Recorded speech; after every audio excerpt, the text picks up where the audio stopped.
Assalamualaikum warahmatullahi wabarakatuh. Perkenalkan, nama saya Rizky Sri Lestari, NPM 119.016. Di sini saya akan mempresentasikan hasil penelitian saya yang berjudul Perlindungan Korban Pemerkosaan Insest yang melakukan aborsi hubungan dengan asas keadilan.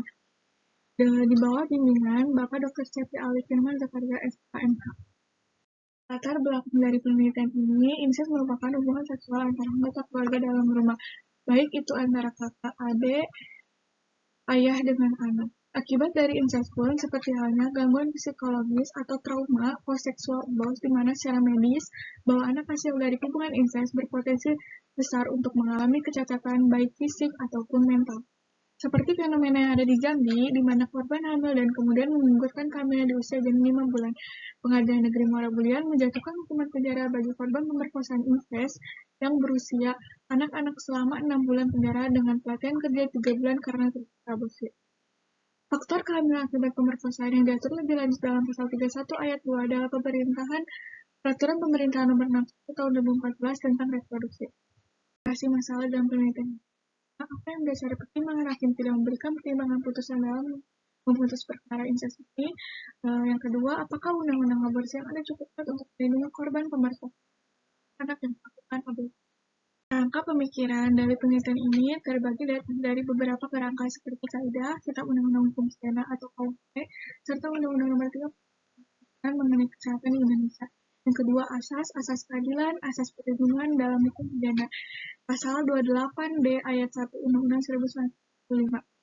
Konsep keadilan dan perlindungan bagi korban pemerkosaan insest, teori of Vermas yang terdapat dalam pasal 48 KUHP ini berdasarkan hasil penelitian diketahui bahwa pengaturan aborsi dalam pasal 75 ayat 2 poin A dan B Undang-Undang Kesehatan sudah turut memberikan perlindungan terhadap anak korban pemerkosaan pelaku aborsi. Dengan memberikan legalisasi terhadap tindakan tersebut, membolehkan melakukan aborsi dalam pasal 75 ayat 2 tersebut bukan tanpa alasan sebab jika dihubungkan dengan tindakan aborsi akibat pemerkosaan di mana kehamilan akibat pemerkosaan tersebut mampu memberikan trauma sebagai korban pemerkosaan dapat dijadikan sebagai alasan darurat paksa untuk melakukan aborsi dan dijadikan pertimbangan dalam menerapkan sanksi pidana. Namun PP 61 tahun 2014 memberikan batas maksimal waktu aborsi, di mana dalam pasal 31 ayat 2 dijelaskan tindakan aborsi akibat pemerkosaan sebagaimana dimaksud pada ayat 1 huruf B dapat dilakukan apabila usia kehamilan paling lama berusia 40 hari dihitung sejak hari pertama haid terakhir, di mana secara psikologis korban pemerkosaan memiliki masalah saat menghadapi kenyataan itu. Penyelesaian kasus seperti ini sangat tergantung pada para penegak hukum untuk menegakkan keadilan seharusnya.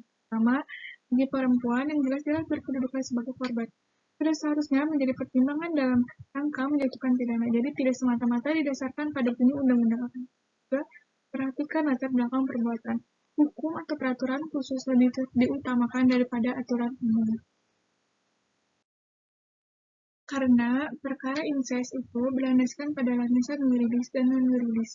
Landasan yuridis, ketentuan hukum pidana formil dan material. Hukum pidana material, adanya unsur-unsur delik atau pidana yang dilanggar, terbagi menjadi dua unsur subjektif dan unsur objektif, di mana unsur subjektif dilakukan dengan sengaja atau kealpaan. Unsur objektif, adanya perbuatan menimbulkan akibat, keadaan-keadaan sifat yang dapat dihukum dan melawan hukum. Maka dari itu, tidak adanya alasan putusan pidana.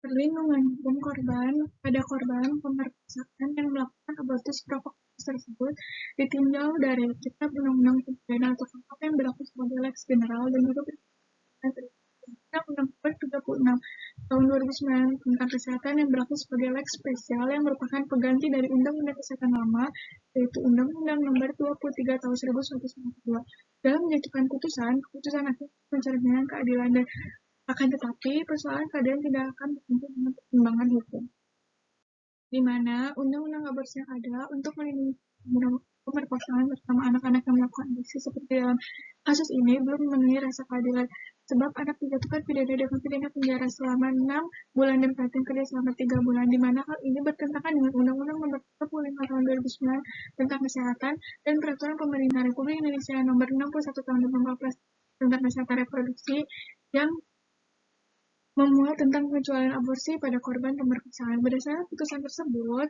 hakim terhadap terdakwa dalam penanganan kasus tindak pidana aborsi yang dilakukan oleh anak pada putusan tersebut, bahwa putusan hakim menjatuhkan pidana terhadap terdakwa anak dengan pidana penjara selama 6 bulan dan pidana selama 3 bulan tidak memenuhi nilai keadilan yang dapat diterima bagi terdakwa anak. Saat keadilan terdakwa anak seharusnya tidak dihukum pidana dengan mempertimbangkan bahwa anak selain sebagai pelaku aborsi juga sebagai korban kekerasan seksual. Kesimpulan dari penelitian seksual menurut hukum positif harus dilakukan dan mereka pertimbangan putusan dalam diskusi perkara insiden karena menurut aborsi dan merupakan abortus status kriminal yang digeneralisasikan menjadi suatu peraturan perundang-undangan Indonesia mengandung spesialis derogat legi general, maka dalam 175 ayat 2 huruf B Undang-Undang Kesehatan Jiwa pasal 31 ayat 1 huruf B dan ayat 2 mengesampingkan pasal 346 KUHP. Korban pemerkosaan yang melakukan aborsi mendapatkan perlindungan hukum yang diatur dalam pasal 7 ayat 2 huruf B Undang-Undang Nomor 36 Tahun 2009 tentang Kesehatan Jiwa pasal 31 huruf B dan ayat 2 PP Nomor 61 Tahun 2014 tentang belum cukup melindungi karena kesehatan dan peraturan sebut perlindungan terhadap perempuan kan mendapatkan perhatian dengan disahkannya Undang-Undang Nomor 34 Tahun 2009 dan sebagai presentasi dari hasil penelitian yang saya lakukan. Mohon maaf apabila ada salah kata.